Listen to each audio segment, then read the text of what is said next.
देश का भविष्य भी मानी जाती है, देश को चलाती भी। गंगा जी की नेचर अपने आप में बहुत अच्छी है। कितने पेशेंट आ जाते हैं क्योंकि जो जेन्युइन बाहर की चीज़ें अवॉइड करिए क्योंकि चेंजिंग वेदर है। इसके हरी सब्जियां, घिया, टिंडा, तोरी, पेठा सब चीज़ों को कुक है।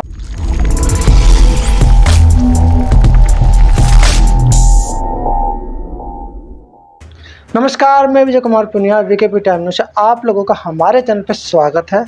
और अभी जिस शख्स से मैं आपको मिलाऊंगा हमारे साथ मैम है, क्योंकि महिलाएं देश का भविष्य भी मानी जाती है, देश को चलाती भी है।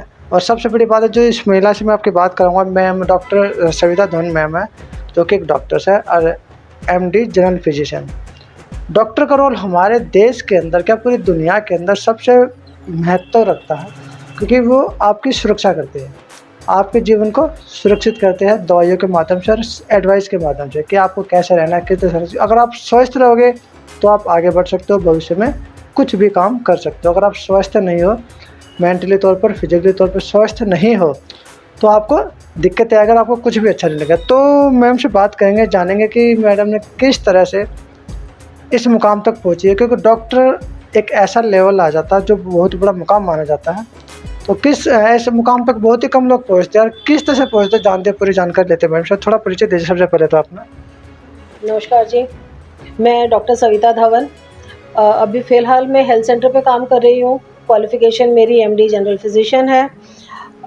बचपन से ही एक इच्छा थी कि डॉक्टर बनना है, और जिस टाइम पे मैं स्कूल में पढ़ाई कर रही थी उस समय ट्रेंड भी था, बूम था, हर कोई इंजीनियर या डॉक्टर बनना चाहता था। तो उस समय पे जो एक चॉइस थी डॉक्टर बनने की, वो उसी चीज़ को देखते हुए थी, वही देखते हुए साइंस ली, साइंस लेके आगे पढ़ाई करी।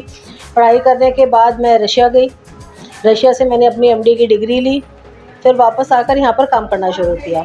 जो एक इच्छा थी शुरू से ही, फ्रॉम द वेरी बिगिनिंग, पैसों के लिए कभी ऐसा कोई दिक्कत नहीं थी, तो हमेशा से कोशिश ये थी कि जिसकी किसी की भी हम जितनी हेल्प कर सकें, और ख़ास तौर से जो नीडी लोग हैं, जो लोग ट्रीटमेंट अफोर्ड नहीं कर सकते, जो लोग चाहते हैं कि भाई हम बड़े हॉस्पिटल में जाएं, वहाँ का खर्चा अफोर्ड नहीं कर सकते, सरकारी हॉस्पिटल में जाते हैं तो सरकारी हॉस्पिटल में लाइनें बहुत लंबी लंबी होती हैं। तो उस चीज़ को ध्यान में रखते हुए मेरा एक जो कॉन्सेप्ट था वो था कि एक चैरिटेबल लाइन में ही चलना है, जहाँ पर लोगों को कम पैसे में अच्छी सुविधा मिल सके, अच्छा ट्रीटमेंट मिल सके। तो हेल्थ सेंटर में कैसे? हेल्थ सेंटर में किसी जानकार के थ्रू मुझे पता चला कि खन्ना जी यहाँ पर एक बहुत अच्छा मिशन चला रहे हैं, जिसमें उनका भी एम यही है कि कम पैसों में अच्छा ट्रीटमेंट, बिल्कुल, जिसमें अच्छा ट्रीटमेंट हम आगे पेशेंट को दे सकें। तो उन्होंने मुझे खन्ना जी से मिलवाया, और मुझे यहाँ पर आके मेरे को सेटअप बहुत अच्छा लगा। इनका जो एम था मेन कि पुअर लोगों की ध्यान को देखते हुए करना, तो मैंने फिर यहाँ पर ज्वाइन कर लिया। मुझे यहाँ पर काम करते हुए ऑलमोस्ट 1 साल हो गया हुआ है। यहाँ का स्टाफ बहुत अच्छा है, मतलब खन्ना जी की नेचर अपने आप में बहुत अच्छी है। कितने पेशेंट आ जाते हैं, क्योंकि जो जेन्युइन मैंने फीस देखी सिर्फ 100 रुपीज़ है। बिल्कुल, यहाँ पर हमने इसीलिए एक 100 रुपये फीस जो है ना, आज की डेट पे आप देखेंगे 100 रुपये अगर बहुत कुछ नहीं है तो बहुत ज़्यादा भी नहीं है। तो 100 रुपये आजकल हर कोई अफोर्ड कर सकता है उसमें हमने, और यहाँ पे हम उसमें 3 दिन की दवाई भी देते हैं। जो 3 पेशेंट दिन की दवाई भी देते हो साथ में? एग्जैक्टली, जो पेशेंट अफोर्ड नहीं कर सकता बाहर से मेडिसिन, उनको हम लोग यहाँ से 3 दिन की दवाई भी उसी 100 रुपये में दे देते हैं। बच्चों की भी बड़ों की भी, क्योंकि जो मेरा काम है फिजिशियन का काम है, तो फिजिशियन जो है छोटे बच्चों से लेके बड़े बुजुर्ग तक सबको देखता है। उसमें बच्चे, बड़े, बूढ़े, गायनी, ऑर्थो सब केसेस आ जाते हैं। हाँ, जो केसेस हमें लगता है कि वो मेरी पहुंच से बाहर है या जो मेरी क्वालिफिकेशन से थोड़ा सा और आगे का है, उसको फिर हम आगे रेफ़र कर देते हैं। हमारे यहाँ सेंटर पे ऑर्थोपेडिशियन भी आते हैं, किसी को फिजियोथेरेपी की ज़रूरत होती है तो उनको फिजियो के लिए रेफ़र करते हैं, डेंटिस्ट हैं। और क्या क्या फैसिलिटी है हेल्थ सेंटर में, क्योंकि काफ़ी मशहूर हो चुका है? हाँ, फैसिलिटीज़ तो वही जैसे मैंने भी आपको बताया ना, लैब सेंटर यहाँ पर खुली हुई है, ब्लड टेस्ट जो भी होने हैं चैरिटेबल रेट पे आपके ब्लड टेस्ट हो जाते हैं। उसके अलावा फिजियोथेरेपी की फैसिलिटी है, डेंटल यूनिट है, ऑर्थोपेडिशियन की यूनिट है, आई के डॉक्टर आते हैं, और फिजिशियन एक तो मैं तो आती हूँ, और एक मैडम और भी आती है सुबह के टाइम जो बैठती हैं। अच्छा, मैं एक चीज़ और पूछना चाह रहा था कि ये मौसम भी चेंज होने लग रहा है, तो मौसम चेंज होते तो बीमारियाँ कहते हैं ना घर में प्रवेश कर जाती है, तो कैसे बचाव कर सकते हैं? क्योंकि आप ऐसे डॉक्टर, आप एक अच्छा एडवाइस भी दोगे ताकि लोग मानेंगे। बिल्कुल, देखिए ये तो सभी जानते हैं कि बदलते मौसम में वायरल फीवर बहुत ज़्यादा फैलता है।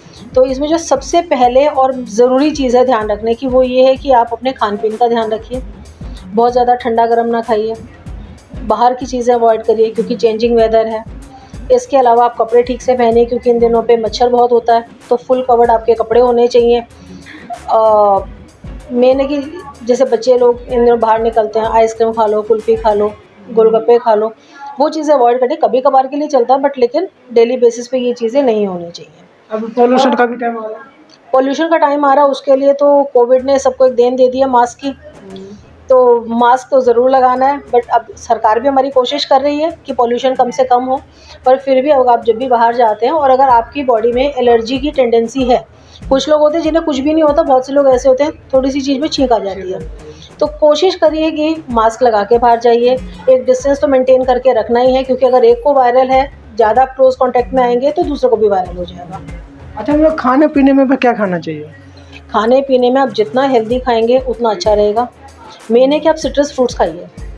सिट्रस फ्रूट्स में आते हैं सारे जो खट्टे वाले फ्रूट्स होते हैं, उसमें मौसमी आ जाती है, संतरा आ जाता है। आप टमाटर खाइए, वेजिटेबल्स खाइए। अब आगे ग्रीन वेजिटेबल्स का सीज़न आ रहा है, हम अपने बच्चों को आदत डालें कि आप ग्रीन वेजिटेबल्स खाओ। बहुत सारे बच्चे जो नहीं खाते हैं, उनको सब्ज़ी खाने में दिक्कत होती है, तो हम उन पेरेंट्स को ये एडवाइस करते हैं, आप पालक है, पालक को आप आटे में गूँध दो, उनको पता भी नहीं चलेगा और वो ग्रीन रोटी समझ के बड़े शौक से खा जाते हैं। अगर बच्चे घिया सब तोरी टिंडे नहीं खाते हैं, आप उसकी भाजी बनाओ, बच्चे पाव भाजी शौक से खाते हैं, तो आप आटे वाला बन लेकर आओ बाज़ार से और जितनी घिया टिंडे तोरी हैं सबको कुकर में सीटी दिला के भाजी बना दो, तो वो बच्चे बहुत शौक से खा लेते हैं। नहीं, बच्चे तो जंक फूड ज़्यादा पसंद करते हैं, क्या करते हैं? मैं इसीलिए तो मैंने पाव भाजी का आइडिया दिया आपको। उसमें क्या है कि जब वो भाजी बनेगी ना, बच्चा वैसे घिया नहीं खाएगा, वो तोरी भी नहीं खाएगा। जब आप ये सारी सब्जियां घिया, टिंडा, तोरी, पेठा सब चीज़ों को कुकर में डाल के उबालेंगे और उसको भाजी की तरह मैश करके बनाएंगे और पाव के साथ सर्व करेंगे, वो बच्चा वो सारी सब्जी पूरा चट कर जाएगा। मतलब जैसे मतलब कई बार बॉडी में सिम्टम नज़र आते हैं, तो पहचान नहीं कर सकते कि सिम्टम है, क्या डॉक्टर के पास जाना चाहिए?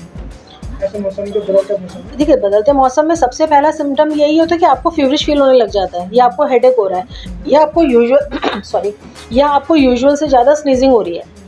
थोड़ा सा एक आधी छींक आना तो नॉर्मल बात है, बट आपको लग रहा है कि आपने 4-5 छींक इकट्ठी मार ली, थोड़ी देर बाद में फिर आपको छींकें आ रही हैं, तो आपको डॉक्टर से कंसल्ट करना चाहिए। हाँ, धन्यवाद मैम। ये तो हमारे साथ डॉक्टर सविता धवन मैम जिन्होंने जानकारी दी है। सबसे पहले तो अपने बारे में बता के किस तरह से इन्होंने संघर्ष किया, आगे बढ़ी और डॉक्टर बनी है, बाहर से भी पढ़ के आई है। उसके अलावा आपको अपने आप को कैसे बचा के रखना बदलते मौसम में, और किन किन बातों का ध्यान रखना मोस्टली बच्चों के लिए, क्योंकि बच्चे सबसे पहले पकड़ में आते हैं बीमारी के, तो बच्चों को भी बचा के रखना, कैसे बचा के रखना, सारे तरीके आप लोगों को बता दिए। तो मैं Vijay Kumar Punia, VKB time news से मुझे दीजिए इजाज़त। धन्यवाद। वीडियो को लोगों तक ज़रूर पहुँचाएँ ताकि इस तरह की सलाह लोगों तक पहुँचे।